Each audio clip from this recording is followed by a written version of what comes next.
आणि हे खूप अवघड असं. मी पण एक स्त्री आहे, आपण एक स्त्री आहात, घरच्या जबाबदाऱ्या सांभाळून हे सगळं करायचं. तर हे सगळं कसं केलं आपण? 1986 ते 1989 पर्यंत या काळात एवढ्या सुधारणा किंवा डिजिटलायझेशन हे झालेलं नव्हतं. खडतर प्रशिक्षण त्यावेळी खरोखर ऑन ग्राउंड केलं जायचं. त्या प्रत्येक वेळी जाताना मला घरातनं विरोध पत्करूनच जावं लागलं. ते एक समाजामध्ये असं असायचं की मुलींनी स्त्रियांनी बाहेर जाऊन मानसिकता तशी नव्हती, मानसिकता एवढी वाढे नव्हती. आजच्या आव्हानात्मक काळामध्ये मुलींसाठी एनसीसी म्हणजेच नॅशनल कॅडेट कॉर्प्सचं शिक्षण खूपच महत्वाचं आहे. एनसीसी केवळ एक युनिफॉर्म नाही, तर ती मुलींमध्ये आत्मविश्वास, शिस्त निर्माण करणारी, त्यांच्यातल्या नेतृत्वाला पैलू पाडणारी आणि आयुष्याच्या प्रत्येक अवघड वळणावर लढण्याची ताकद देणारी एक भक्कम शिदोरी आहे. याच विचारातून आणि एनसीसीच्या माध्यमातून मुलींचं भविष्य कसं उज्ज्वल घडू शकतं, याच मुख्य उद्देशाने महिलांच्या शौर्याला सॅल्यूट करणारी आणि सर्वच मुलींसाठी प्रेरणा अशी आजची मुलाखत कर्नाळा चॅरिटेबल ट्रस्ट पुणे यांच्या सौजन्याने शौर्यगाथा चॅनेल घेऊन आला आहे. रणरागिणी छत्रपती ताराराणी यांच्या लढवय्या बाण्याची ऐतिहासिक कोल्हापूर भूमी, पराक्रम आणि देशसेवेचा वारसा जपणारी ही माती. याच मातीतल्या कोल्हापूरसह ग्रामीण भागातील शेकडो मुलींच्या आयुष्याला एनसीसीच्या माध्यमातून एक नवी आणि अभिमानास्पद दिशा देणारं एक कणखर नाव म्हणजेच मेजर सुनीता भोसले. विवेकानंद कॉलेज कोल्हापूरच्या 6 महाराष्ट्र गर्ल्स बटालियन एनसीसीच्या associate NCC officer major Sunita Bhosale यांनी केवळ एनसीसीचे धडे दिले नाहीत, तर खेड्यापाड्यातील सामान्य कुटुंबातील मुलींमध्ये देशसेवेची प्रेरणा जागवली. 2014चा भारत सरकारचा डिफेन्स सेक्रेटरी कमांडेशन कार्ड हा बहुमान असो, 2015चा बेस्ट एएनओ पुरस्कार असो की समाजकार्यासाठी मिळालेले मानाचे पुरस्कार असोत, त्यांची प्रत्येक कामगिरी ही त्यांच्या अथांग परिश्रमाची साक्ष देते. अत्यंत खडतर ट्रेनिंगच्या माध्यमातून आजवर अनेक मुलींना त्यांनी संरक्षण दलात तर अनेकींना नागरी सेवांमध्ये मानाचं स्थान मिळवून देण्यात सहाय्य केलं आहे. शौर्यगाथा चॅनेलच्या माध्यमातून आज आपण देशसेवेसाठी आपलं आयुष्य अर्पित करणाऱ्या आणि एनसीसीच्या माध्यमातून मुलींचं भविष्य घडवणाऱ्या अशाच एका प्रेरणादायी व्यक्तिमत्वाचा प्रवास जाणून घेणार आहोत. चला तर मग थेट संवाद साधूया मेजर सुनीता भोसले यांच्याशी. सर्वांना नमस्कार. शौर्यगाथामध्ये आज आपण एक वेगळा विषय घेऊन येत आहोत. एनसीसी म्हणजे काय, एनसीसीचे उपक्रम काय असतात, एनसीसीचे स्वरूप काय असते आणि या सर्व गोष्टीबद्दल माहिती देण्यासाठी आज आपल्या सोबत आहेत विवेकानंद कॉलेजच्या major Sunita Bhosale madam. Madam नमस्कार. नमस्कार. आपला परिचय द्या. मी श्री स्वामी विवेकानंद शिक्षण संस्थेच्या कोल्हापूर येथील विवेकानंद कॉलेजमध्ये प्राणीशास्त्री विषय व एनसीसी ची सहकारी अधिकारी म्हणून कार्यरत होते. गेली 33 वर्ष मी विवेकानंद कॉलेजमध्ये विद्यार्थ्यांना घडवण्याचं काम करत आहे. त्यापूर्वी विद्यार्थी असताना विद्यार्थी दशेमध्ये राजाराम महाविद्यालयामध्ये एनसीसी मध्ये प्रवेश घेतला. आणखीन त्यावेळी एनसीसीच्या प्रशिक्षणामधून मला मी जी घडत गेली त्यामुळे मला असं वाटलं की आपण एक शिक्षक बनावं आणि ह्या एनसीसीचा प्रचार जास्ती करावा, की ज्यामुळं भारताचे जे युवा पिढी आहे ते एक उत्तम नागरिक म्हणून घडावेत.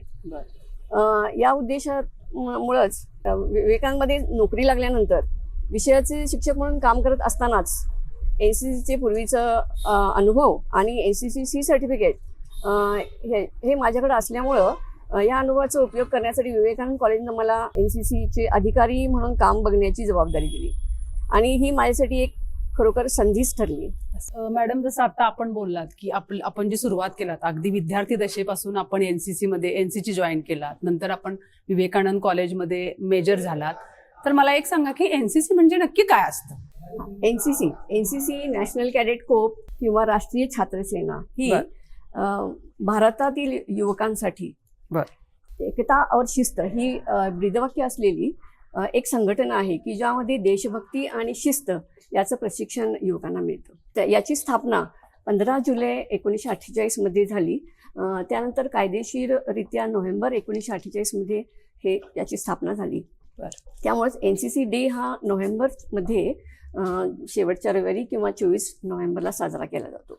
एनसीसीचे 3 विभागामध्ये प्रशिक्षण दिलं जातं की एक आहे की थलसेना म्हणजे आर्मी विंग, ज्यामध्ये युद्धभूमीवरचं प्रशिक्षण, जमिनीवरील प्रशिक्षण, प्राथमिक प्रशिक्षण विद्यार्थ्यांना एनसीसी ते दिलं जातं. त्यानंतर नौदल बर. नौदल विंगमध्ये किंवा नौदल सेनेमध्ये असलेल्या छात्रांना नौदलातील शिक्षण दिलं जातं आणि किंवा हवाई NCC मध्ये दलामध्ये की त्या हवाई दलातील साधनांचं मुलांना प्रशिक्षण दिलं जातं. म्हणजे जसं मॅडम भारतीय सैन्य दलामध्ये ज्या शाखा आहेत एअर असू दे त्या शाखांचं म्हणजे ते बेस जो असतो तो आपल्या NCC मध्ये थोडक्यात तयार जेणेकरून ज्या विद्यार्थ्याला ज्या विंगची ज्या दलाची आवड निर्माण होईल त्यांना त्या दलात काम करण्यासाठी प्रोत्साहन मिळावं.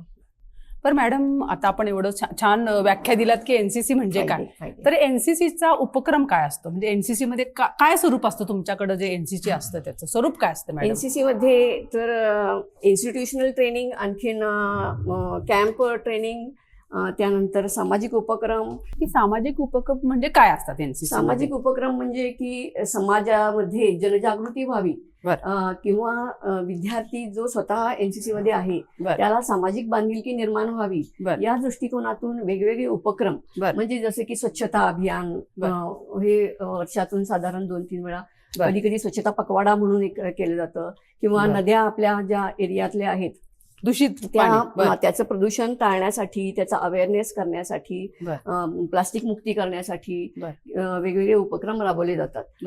तर मला त्यात मी मुद्दाम सांगू शकते की मी माझ्या कॉलेजमध्ये 2017 पासून 21 पर्यंत आम्ही दररोज 4 मुलं पंचंगा, आपली नदी पंचंगा नदी घाटावर तिथे अवेअरनेस साठी जाऊन थांबायचे, की तिथे येणारे जे नागरिक आणि निर्माल्य वगैरे पिशव्यांसकट टाकायचे त्यांना ते जागरूकता करायचे, त्यांना त्याची माहिती सांगायचे आणि त्यांचा तो कचरा म्हणण्यापेक्षा ते निर्माल्य त्यांना वरती इतर कोण ठेवलेल्या ह्याच्यामध्ये टाकण्यासाठी त्यांना प्रोत्साहन द्यायचे. त्यानंतर पूर काळात की 2019 मध्ये पूर काळात की तेव्हाचे कोल्हापूर म्युनिसिपल कॉर्पोरेशनचे जे कमिशनर होते श्री ऑनरेबल श्री कलशेट्टी सर, त्यांच्या प्रोत्साहनातून आम्ही त्यावेळी 2019 मध्ये पुराच्या आधी जयंती नाला वगैरे एरिया साफसफाई इतकी केली होती की कदाचित त्यामुळं त्या पूर काळात जी काही आपल्या कोल्हापुरात हानी झाली ती थोडी कमी झाली.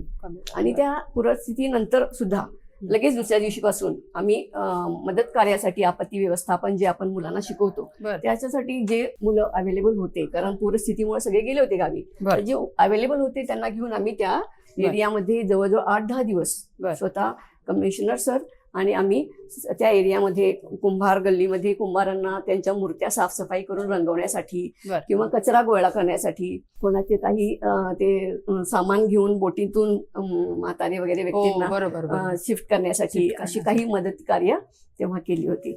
तर अशा बऱ्याच सामाजिक उपक्रम. त्यानंतर एड्स अवेअरनेस आहे की एड्स अवेअरनेस ही एक सामाजिक उपक्रम आहे की ज्याच्यामध्ये जनजागृती करण्यासाठी एक चांगला उपक्रम आमचं कॉलेज दरवर्षी करतं की 1 डिसेंबर रोजी तो एड्स अवेअरनेस डे म्हणून साजरा केला जातो.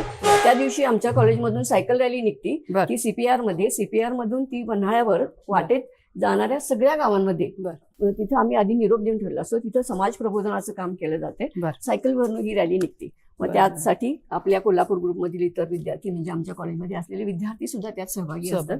त्या सगळ्यांच्या मतीने आम्ही हे कार्य करू शकतो. असे विविध उपक्रम बरेच आहेत. मॅडम, आता इतके वर्ष आपण विवेकानंद कॉलेजच्या मेजर म्हणजे पदावर आपण काम करत आहात, आपल्या पर्सनल म्हणजे वैयक्तिक अचिव्हमेंट्स काय आहेत? म्हणजे आपले विद्यार्थी, आपण एवढं छान सर्व मुलांना NCC बद्दल मार्गदर्शन केलात, मुलांसाठी सामाजिक उपक्रम राबवला, त्यांच्या शारीरिक आणि मानसिक जडणघडणीमध्ये पण मला वाटतं NCCचा खूप मोठा वाटा असतो, आता जसं आपण सांगितलं तसं.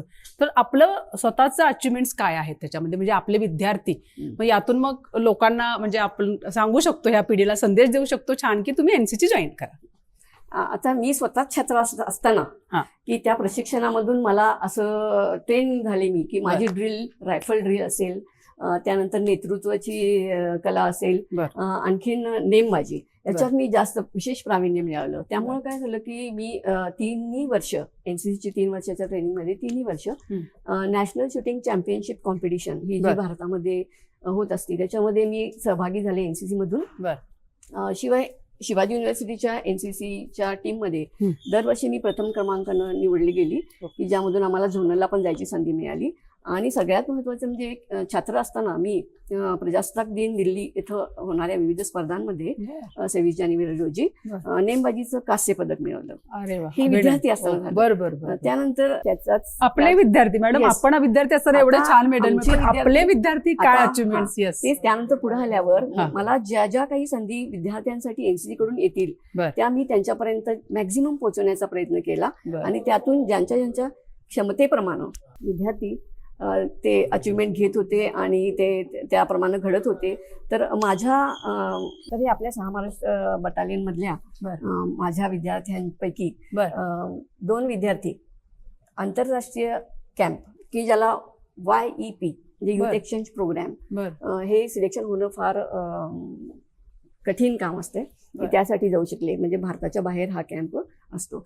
त्यानंतर 12 विद्यार्थी दिल्ली येथे होणाऱ्या प्रजासत्ताक दिन परेडसाठी निवडले गेले. बर. कारण त्यांची ड्रिल, कल्चरल ह्या त्यांच्यामध्ये चांगले गुण असल्यामुळे किंवा फ्लॅग एरिया म्हणजे आपण जेव्हा विवेकानंद कॉलेजला मेजर होता तेव्हा ह्या सगळ्या गोष्टी घडामोडी घडल्या. म्हणजे ओके. त्यानंतर 33 विद्यार्थी थल सेना कॅम्प हा दिल्लीमध्ये अजून एक कॅम्प असतो की त्या कॅम्पमध्ये जर सिलेक्शन झालं आणि चांगली अचिव्हमेंट केली तर ह्या विद्यार्थ्यांना सैन्य दलामध्ये भरतीसाठी त्याचा फायदा जास्त होतो. त्यानंतर 3 विद्यार्थी जीवी मावलनकर शूटिंग स्पर्धेसाठी निवडले गेले की शूटिंग स्पर्धा की ती नॅशनल लेवलची असते, राष्ट्रीय स्तरावरती असते. त्यानंतर 2 विद्यार्थी नॅशनल गेम्स म्हणजे दिल्लीमध्येच व्हायची पूर्वी, त्यासाठी निवडले गेले. त्यानंतर अजून काही विद्यार्थी स्कॉलरशिप्स एनसीसी मध्ये आणि विद्यापीठाकडून एनसीसीच्या छात्रांसाठी काही स्कॉलरशिप ठेवलेले असतात की जे शैक्षणिक पात्रता चांगल्या गाठतात, आणखीन त्यांच्या एनसीसी मध्ये पण चांगले अचिव्हमेंट असतात.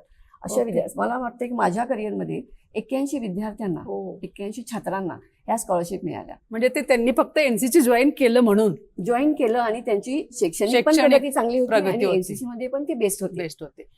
अशांना इथं आपल्याकडे स्कॉलरशिप ठेवली. एवढ्या सगळ्या ऑर्गनायझेशन एवढे सगळे अचिव्हमेंट्स आपल्या कारकिर्दीमध्ये आपण मुलांसाठी, म्हणजे तुम्ही इतकं छान त्यांना प्रशिक्षण दिलात आणि आपले एवढे विद्यार्थी. कारण मला पूर्वीचं ज्ञान असल्यामुळे मला असं वाटायचं की जे काही एनसीसी कडून भरपूर मुलांसाठी केलं जातं, म्हणजे अगदी मुलांचा काही खर्च न होता हे सगळं केलं जाते. सगळ्यात नॅशनल इंटरनॅशनल कॅम्प असतील किंवा कॅम्प मध्ये राहणं असेल, प्रवास असेल, तिथं हे निःशुल्क मुलांना ह्यासाठी फंड्स असतात किंवा त्यांना मोफतच म्हणायला काही हरकत नाही. म्हणजे मुलांच्या भविष्यासाठी हे खूप चांगला प्लॅटफॉर्म आहे की तुम्ही एनसीसी जॉईन करा.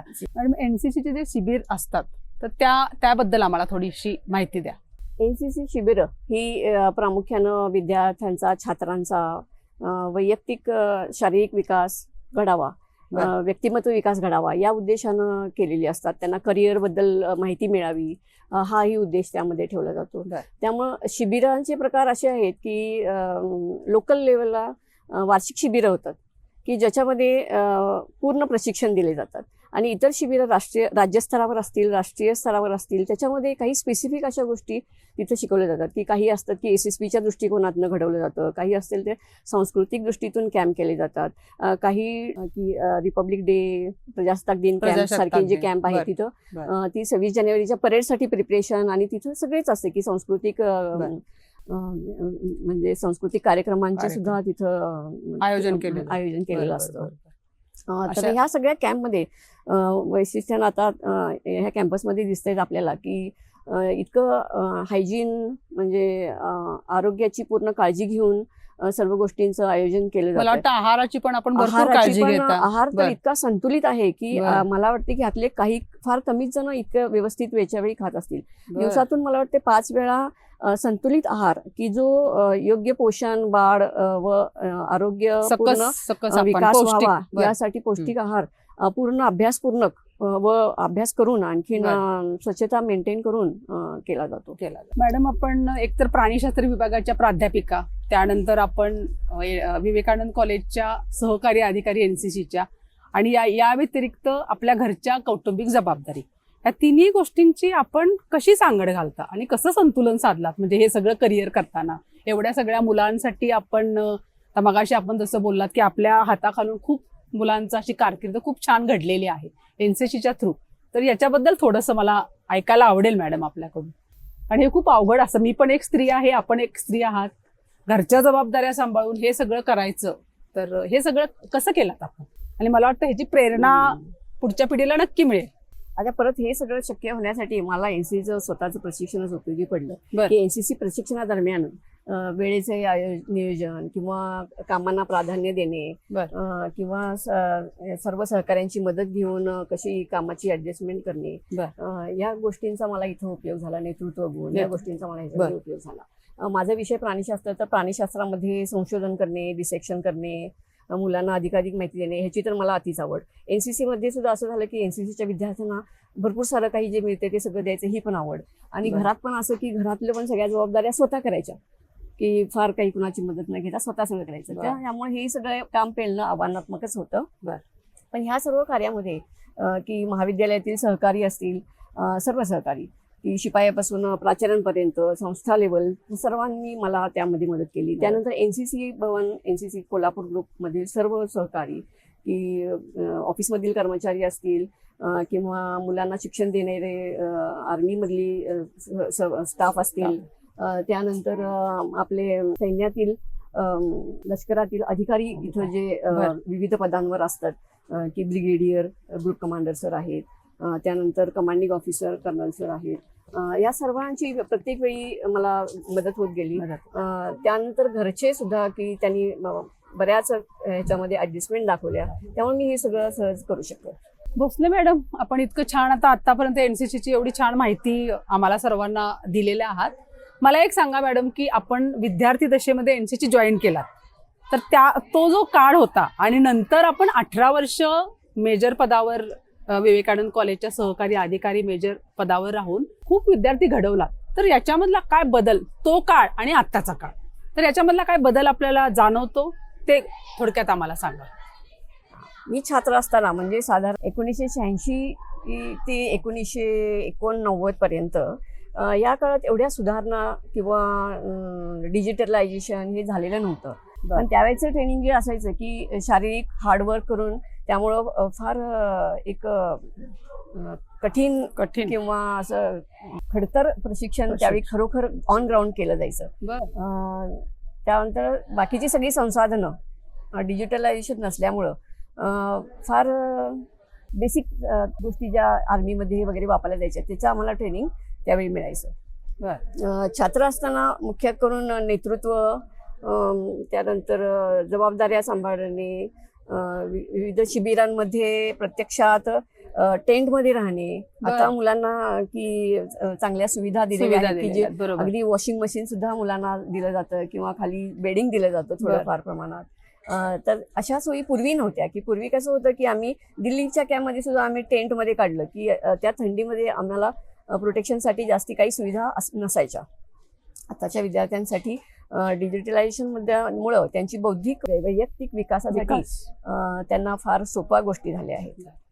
म्हणजे हा सर्वात मोठा बदल अजून काय जाणवतो मॅडम आपल्याला? कारण तुमचा काळ आणि आत्ताचा काळ एकूणच सगळं बदललंय मॅडम आता आपल्याकडे. अजून त्यातलं एखादा प्रकर्षाने जाणं म्हणजे पालकांचा, नाही मला काय म्हणायचंय मॅडम, तुमचे पालकांचा दृष्टिकोन एनसीसी मध्ये पाठवण्याचा आणि आत्ताच्या पालकांचा दृष्टिकोन, तर याच्याबद्दल थोडंसं एक वाक्य मला सांगा. तुमच्या पालकांनी माझे पालक, माझं उदाहरण घेतलं तर मला की नेतृत्व गुण आणि शिस्त आवडत होती म्हणून मला एनसीसी करण्याची परवानगी होती. पण कॅम्पला जाणं, कोल्हापूरच्या बाहेर जाण्यासाठी तशी परवानगी नसायची. की मी मगाशी सांगितलं की एवढे मी कुठं नॅशनलला गेली किंवा कांस्य पदक मिळवलं दिल्ली जाऊन, त्या प्रत्येक वेळी जाताना मला घरातनं विरोध पत्करूनच जावं लागलं. की माझे त्यावेळी एनसीसीच्या ज्या अधिकारी एएनओ मॅडम होत्या त्यांनी येऊन रिक्वेस्ट केली की ते पाठवलं जायचं. कारण कुठेतरी एक समाजामध्ये असं असायचं की मुलींनी, स्त्रियांनी बाहेर जाऊन मानसिकता तशी नव्हती, मानसिकता एवढी नव्हती. पण आज असं आहे की पालक फार जागरूक आहेत. ऍक्च्युअली एनसीसी मुळे होणारे फायदे हे ज्यांना ज्यांना कळतात ते मुलांना की जागा नसल्या तरी घ्या असं सांगून ते मुलांना घ्यायला भाग पाडतात. मुलं शारीरिकदृष्ट्या थोडी कमकुवत झालेली अच्छी की त्यासाठी काहीतरी वेगळे अजून प्रयत्न थोडे करावे लागणार आहेत. कारण त्याचं कारण तेच आहे की त्यांना ज्या सुविधा बौद्धिक वाढीसाठी आहेत त्यामुळे कदाचित असेल की त्यांना त्या शारीरिक विकासासाठी वेळ मिळत नाही. आणि मला वाटतं शारीरिक विकास जर घडवायचा असेल तर सगळ्यात मोठा पर्याय आहे की तुम्ही शालेय दशेमध्ये एनसीसी जॉईन करा. एनसीसी त्यासाठी जॉईन केलं पाहिजे आणि त्या संसाधनांचा थोडा योग्य प्रमाणात जिथे गरज आहे तिथेच उपयोग केला जावा तर ते विद्यार्थी अजून सक्षम बनतील सक्षम असं बनतील. आणि मला वाटतं ते आपल्या देशासाठी पण खूप चांगलं होईल, कारण एक सक्षम युवा पिढी एनसीसीच्या प्लॅटफॉर्म मधून आपल्याला मिळेल. हा मॅडम, माझा पुढचा प्रश्न, पण युवा पिढीला या संदेश काय द्याल? कारण आमचा शौर्यगाथा चॅनेलचा हाच मुख्य उद्देश आहे की आम्हाला सगळ्या गोष्टींबद्दल प्रबोधन करायचं. आता एनसीसी बद्दल आपण खूप छान प्रबोधन करत आहात, पण आता येणारी जी युवा पिढी आहे त्यांनी एनसीसी जॉईन का करावं, त्याच्यामधून त्यांची जडणघडण कशी होईल, त्यांचा शारीरिक आणि मानसिक विकास कसा होईल, त्यांच्यामध्ये राष्ट्रीय एकात्मतेची भावना कशी विकसित होईल, हे सगळं आपण संदेशा स्वरूपामध्ये आम्हाला सांगा. मॅडम, आता आपण एक निवृत्त अधिकारी आहात एनसीसीच्या मेजर पदावरून, हा, पण भविष्यामध्ये अजून पण आपल्याला असं वाटतं की आपण एनसीसी साठी काहीतरी योगदान द्यावं. आता रिटायरमेंट नंतर मला असं भरपूर प्लॅन डोक्यात आहेत. बरं. पण जो एनसीसीचा अनुभव आहे की जो खरंच देशभक्ती आणि देशसेवा, सामाजिक बांधिलकी जपणारा, त्या दृष्टिकोनातनं युवकांसाठी किंवा महिला सबलीकरणासाठी, पर्यावरण संवर्धनासाठी किंवा समाज प्रबोधनासाठी असे काही विविध उपक्रम साठी एखाद्या फाउंडेशनतर्फे काम करण्याची माझी मानस आहे. म्हणजे अजून पण आपली इच्छा आहे की आपण काहीतरी, जोपर्यंत काम आपल्याकडनं होत आहे तोपर्यंत आणि जोपर्यंत काम करत राहू तेव्हापर्यंत आपली प्रकृती मला वाटतं मला पूर्ण पडत नाही. मला वाटतं हे सगळं आपण एनसीसी जॉईन केल्यामध्ये हा जो स्पिरिट आहे, हा मला वाटतं ह्याचं खूप काही क्रेडिट जातं एनसीसीच्या ह्याला आहे. मॅडम, आता शेवटचा प्रश्न, म्हणजे मी जसं आपल्याला म्हटलं तसं आमचा शौर्यगाथा चॅनेलचा हाच उद्देश आहे की प्रबोधन करणे. तर त्याच्यामध्ये एनसीसी बद्दल आज आपण खूप छान माहिती दिलात, पण आता जी येणारी युवा पिढी आहे तर त्यांना आपण काय संदेश द्याल? एनसीसी का जॉईन करायची, त्याच्यामध्ये तुमची शारीरिक आणि मानसिक जडणघडण कशी घडेल, आणि सगळ्यात महत्वाचा आमचा शौर्यगाथा चॅनेलचा उद्देश आहे की आम्हाला मातृभूमीसाठी काय करायचं, हा मोठा संदेश आम्हाला युवा पिढीपर्यंत द्यायचा आहे. तर ह्या सगळ्या गोष्टी लक्षात घेऊन आपण युवा पिढीला काय संदेश द्याल? भारतातील युवक विद्यार्थी यांना मी सांगू इच्छिते की एनसीसी ही एक व्यक्तिमत्व घडवणारं व्यासपीठच नव्हे तर एक सुवर्ण संधी आहे की ज्यामुळं एक चांगलं नागरिक बनण्यासाठी किंवा विकसित असं व्यक्तिमत्व बनण्यासाठी अगदी खूप सारी फीज भरून आपण ज्या एखाद्या संस्थेमध्ये व्यक्तिमत्व विकास घडवण्यासाठी जाऊ, त्याहीपेक्षा असं सांगेन की एनसीसीमध्ये अगदी मोफत तुम्हाला इथं सर्व ट्रेनिंग, सर्व प्रकारचं व्यक्तिमत्व विकास असेल किंवा सामाजिक बांधिलकीसाठी जाणीवाची वाढ असेल किंवा एक कुटुंबाचा सदस्य आदर्श साठी एक बेस असेल, तर असं तयारी पूर्ण इथं एनसीसीमध्ये प्रशिक्षणातून केली जाते. त्याच पद्धतीनं एनसीसी ट्रेनिंगमधून विविध करिअर संधी आपोआप उपलब्ध होतात. की जसं की जर तुम्ही शाळेमध्ये असताना एनसीसी घेतली असेल आणि त्याचं 2 वर्षाचं प्रशिक्षण करून जर परीक्षा देऊन पास झालात तर ए सर्टिफिकेट मिळते. ए सर्टिफिकेटचा उपयोग आपल्याला असा होतोय की त्याच्यामुळं पॉलिटेक्निक किंवा डिप्लोमा कोर्सला ॲडमिशन घेणे, नर्सिंग कॉलेजला ॲडमिशन घेणे, शिवाय महाविद्यालयातील एनसीसीमध्ये एनसीसी घेण्यासाठी प्राधान्य दिलं जातं. त्याचप्रमाणे महाविद्यालयातील जीवनामध्ये जर एनसीसी घेतली तर दुसऱ्या वर्षी बी सर्टिफिकेट परीक्षा देऊन पास झाल्यास बी सर्टिफिकेट मिळेल. तिसऱ्या वर्षी सी सर्टिफिकेट परीक्षा देऊन पास झाल्यास सी सर्टिफिकेट मिळेल, की ज्याचा प्रामुख्यानं उपयोग आपल्याला भारतीय सैन्य दलात डायरेक्ट एंट्रीसाठी होतो. त्याचप्रमाणे पॅरामिलिटरी कोर्सेस असतील किंवा पोलीस दलामध्ये भरती असेल, यामध्ये एनसीसीच्या बी सी सर्टिफिकेट होल्डरना प्राधान्य दिलं जाते. त्याचप्रमाणे मी असं म्हणेन की चला तर मग देशसेवेची भावना, शिस्तबद्ध जीवन व उज्ज्वल भविष्यासाठी आपण एनसीसी जॉईन करू. जय हिंद. जय हिंद. मॅडम, आज खरं तर एनसीसी म्हणजे काय, एनसीसीचे कॅम्प कसे असतात, त्यांचे शिबिर कसे अरेंज करतात, तिथे या मुलांचं रुटीन लाईफ काय असतं, आणि सगळ्यात महत्त्वाचं म्हणजे आपला व्यक्तिमत्व विकास आपल्याला घडवायचा असेल, कुठलीही फी न भरता, कुठलेही शुल्क आपण खर्च न करता एनसीसी सारखा प्लॅटफॉर्म जर आपल्याला उपलब्ध झाला तर आपली काय प्रगती होऊ शकते, आणि सर्वात महत्त्वाचं म्हणजे राष्ट्रीय एकात्मतेची भावना, संघटन कसं करायचं, या सगळ्या गोष्टी एनसीसी मधून आपल्याला शिकायला मिळतात.